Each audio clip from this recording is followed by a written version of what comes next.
বাংলাদেশ ক্রিকেটের নিরন্তর ঘটনা প্রবাহে একের পর এক ঘটনা ঘটেই চলেছে। তার মধ্যে কোনটা যে গুরুত্বপূর্ণ, দেশের ক্রিকেটের জন্য কোনটা বেশি গুরুত্বপূর্ণ তা বাছাই করতে হিমশিম আপনি খেতেই পারেন।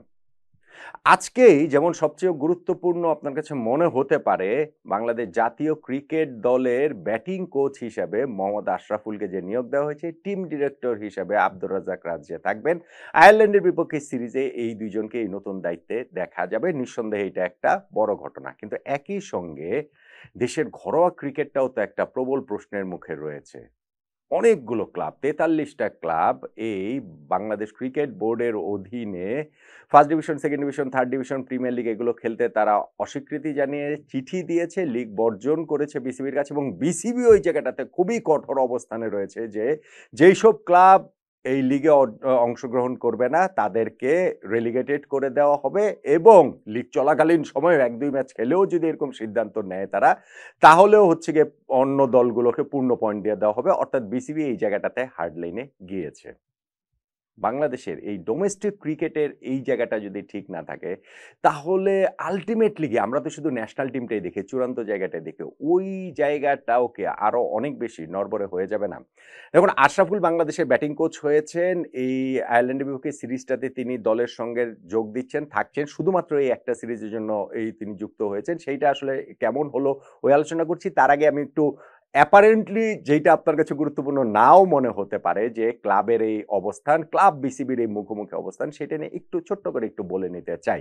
এইখানটার সায়েন্সটা বা এটার ম্যাথটাই আমার মাথাতে আসলে ঢোকে না, যে বিসিবির নির্বাচন হলো ক্লাব ক্যাটাগরির যেই ৭৬টা ক্লাব রয়েছে তার মধ্যে ৪৮টা ক্লাব নাকি বিসিবি নির্বাচন বর্জন করেছিল, অথচ সেইখানে নাকি ৪২টা ভোট পড়েছে।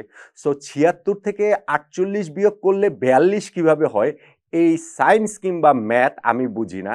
আজকে আবার জানানো হলো যে ৪৩টা ক্লাব এই লিগ বর্জনের চিঠি বিসিবিকে দিয়েছে। সো সেই হিসাবটাই বা আবার কিভাবে মিলছে? যারা লিগ বর্জন করছে তারা কি আসলে ইলেকশনে ভোট দিয়েছিল কিনা, সেটাও কিন্তু একটা প্রশ্নের মুখে আছে। এখন আপনাদের কাছে এই প্রশ্নগুলো কোনোটাই খুব একটা গুরুত্বপূর্ণ মনে নাও হতে পারে। অবভিয়াসলি বাংলাদেশ ক্রিকেট বোর্ডের কাছেও গুরুত্বপূর্ণ না, কারণ নির্বাচন হয়ে গেছে, নির্বাচিত পরিচালক চলে এসেছেন, আগামী ৪ বছরের জন্য এই বিসিবি থাকছে, ফলে এইগুলো নিয়ে আলোচনার বা কথাবার্তার কি আছে। কিন্তু বিসিবি কিভাবে গঠিত হয়েছে, বাংলাদেশের হাওয়াটা কি, সেগুলো আমরা সবাই জানি। সো ভবিষ্যতে যদি এই হাওয়া পাল্টে যায়, তখন এই জায়গাটাতে কিন্তু সবার ফেরত আসতে হবে, এবং এইটা একটা বড় বড় রকম প্রশ্নের মুখে বাংলাদেশের এই এখনকার নির্বাচিত ক্রিকেট বোর্ড পড়ে যাবে নিঃসন্দেহে। বিসিবিকে যেই ক্লাবগুলো চিঠি দিয়েছে সেইখানটাতে তামিম ইকবালের গুলশান ক্রিকেট ক্লাব নেই। তামিম ইকবালকে রেখেই কিন্তু ওই যে স্টেজে অনেক সংগঠক ক্লাবের, এই যে ঢাকার ক্লাব ক্রিকেটের সংগঠকরা কিছুদিন আগে একটা প্রেস কনফারেন্স করেছিলেন, এবং সেইখানটাতেও তারা বিসিবির বিপক্ষে এই লিগ বর্জনের ঘোষণাটা দিয়েছিলেন, সেটা ছিল প্রেস কনফারেন্সে ঘোষণা, আর আজকে তো চিঠি দিয়েছেন। সো আজকে যে আবার বিসিবির কাছে চিঠি দিয়েছেন, সেইখানে কিন্তু তামিমের সেই গুলশান ক্রিকেট ক্লাব নেই, যেই ক্লাবের কাউন্সিলর তামিম হয়েছিলেন। সো ওইখানটাতে ওই যেই ক্লাবগুলো বর্জন করার চিঠি বিসিবিকে দিয়েছে, সেখানটাতে তামিমের স্বাক্ষর নেই, খালেদ মাহমুদ সুজনের যে ওল্ড ডিএইচএস তিনিও, তারও স্বাক্ষর ওই জায়গাটাতে নেই। অর্থাৎ এইখানটাতে আমার যেটা আন্ডারস্ট্যান্ডিং সেটা হচ্ছে কি, যে বাংলাদেশ ক্রিকেট বোর্ডের এই নির্বাচনটা অস্বচ্ছ হয়েছে, এই নির্বাচনটা ঠিক প্রথা মেনে হয়নি, এবং এই ক্রিকেট বোর্ডের নির্বাচনে প্রভাব খাটানোর যে অভিযোগগুলো তারা করেছে সেইটার সঙ্গে তামিম পুরোপুরি রয়েছেন, কিন্তু খেলা হবে না, ক্রিকেটাররা তাদের পারিশ্রমিক পাবেন না, একটা সিজন খেলা না হলে এর সঙ্গে সংশ্লিষ্ট ক্রিকেটের যে বড় ক্ষতিটা হয়ে যাবে, সেইটার সঙ্গে তিনি একমত নন, আমার আন্ডারস্ট্যান্ডিং সেইটা। সেই কারণে হয়তোবা যে লিগ খেলবেন তিনি বা তার ক্লাব খেলবেন, সেই জায়গাটাতে তামিম ইকবাল, খালেদ মাহমুদ সুজনরা তারা ওই জায়গাটাতে রয়েছেন বলেই আমার কাছে মনে হচ্ছে। কিন্তু বিসিবি যেইখানটাতে আবার স্ট্যান্ড নিয়েছে যে না, যেই ক্লাবগুলো খেলবে না, তো তারা যদি না খেলে তাহলে তাদেরকে রেলিগেটেড করে দেওয়া হবে। এই জায়গাটাতে আপনি এত এত ক্লাবকে রেলিগেটেড করে কি আসলে লিগ চালাতে পারবেন? এটা কি সম্ভব? এখন যতই আপনারা বলেন যে থার্ড ডিভিশন দিয়ে আমাদের এই সিজন শুরু হওয়ার কথা ছিল, সেটা ফার্স্ট ডিভিশন দিয়ে শুরু করা হচ্ছে, কেননা ফার্স্ট ডিভিশনে এখনকার বিসিবির যারা রয়েছেন তাদের যে ক্লাব, সেই ক্লাবের সংখ্যাটা বেশি বা তাদের পক্ষের ক্লাবের সংখ্যাটা বেশি। কিন্তু সেইটা হলেও তো ওইখানেও নাকি ৮ টা ক্লাব রয়েছে যারা আসলে এই ফার্স্ট ডিভিশন লিগটা বর্জন করছেন। সো তারা যদি রেলিগেটেড হয়ে যান, সেই রিপ্লেসমেন্টটা আসলে কিভাবে হবে? লিগটা আসলে কিভাবে চলবে? ফলে ক্লাব এবং বিসিবির এই যে মুখোমুখি অবস্থান, এই যে দ্বন্দ্বটা, সেইটা বাংলাদেশ ক্রিকেটের সামনে একটা অচল অবস্থা তৈরি করবে বলে আমার প্রবল আশঙ্কা আছে। এখন আসেন ন্যাশনাল টিমের হিসাবটা। আমরা তো আসলে ক্লাব, ঘরোয়া ক্রিকেট, ওই যে নির্বাচন যখন আসে তখনই এইটা নিয়ে কথাবার্তা বলি-টলি, কিন্তু যখন আমাদের ওই সবসময় আমাদের ফোকাসের জায়গাটা ন্যাশনাল টিমে থাকে এবং ন্যাশনাল টিমের এইখানটাতে মোহাম্মদ আশরাফুলকে ব্যাটিং কোচ হিসেবে ইনক্লুড করা হয়েছে। আশরাফুলের জন্য এইটা সারপ্রাইজিং হয়ে এসেছে। সত্যিকার অর্থে সারপ্রাইজিং হয়ে এসেছে। তিনি এখনই বাংলাদেশ জাতীয় দলের সেটআপে যে ব্যাটিং কোচ হিসেবে তিনি যুক্ত হয়ে যাবেন, তিনি ভাবেননি। তিনি বয়সভিত্তিক দলগুলোর সঙ্গে থাকতে চেয়েছিলেন। তিনি এই মুহূর্তেও জাতীয় ক্রিকেট লিগেও তিনি কোচিং করাচ্ছেন। সো ওই আস্তে, আস্তে তিনি নিজেকে তৈরি করে ন্যাশনাল টিমে দেখতে চেয়েছিলেন। কিন্তু ক্রিকেট বোর্ড এরকম একটা সিদ্ধান্ত নিয়েছে যে আয়ারল্যান্ডের বিপক্ষে সিরিজেই তাকে সংযুক্ত করা হচ্ছে।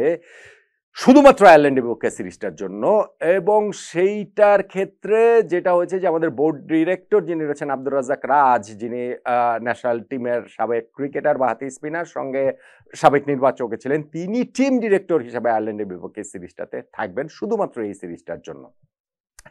এখন আশরাফুল বাংলাদেশ ক্রিকেটে তো তার ব্যাটিং প্রতিভা ওইগুলো তো আমরা সবকিছু জানি। আমাদের ব্যাটসম্যানরা সাম্প্রতিক সময় ভীষণ রকমভাবে স্ট্রাগল করছে এবং সেই জায়গাটাতে আমাদের জাতীয় দলে যে সিনিয়র সহকারী কোচ মোহাম্মদ সালাউদ্দিন, যিনি মূলত ব্যাটিংটার দেখভাল করেন, তার রিপ্লেসমেন্ট আশরাফুল ওইভাবে ক্রিকেট বোর্ড বলেনি। ক্রিকেট বোর্ড এই জায়গাটাতে আশরাফুলকে ইনক্লুড করেছেন, সালাউদ্দিন ভাইকে তো আর বাদ দিয়ে দেননি। সালাউদ্দিন ভাই ওই কোচিং সেটআপটাতে ঠিকই বহাল তবিয়তেই রয়ে গিয়েছেন।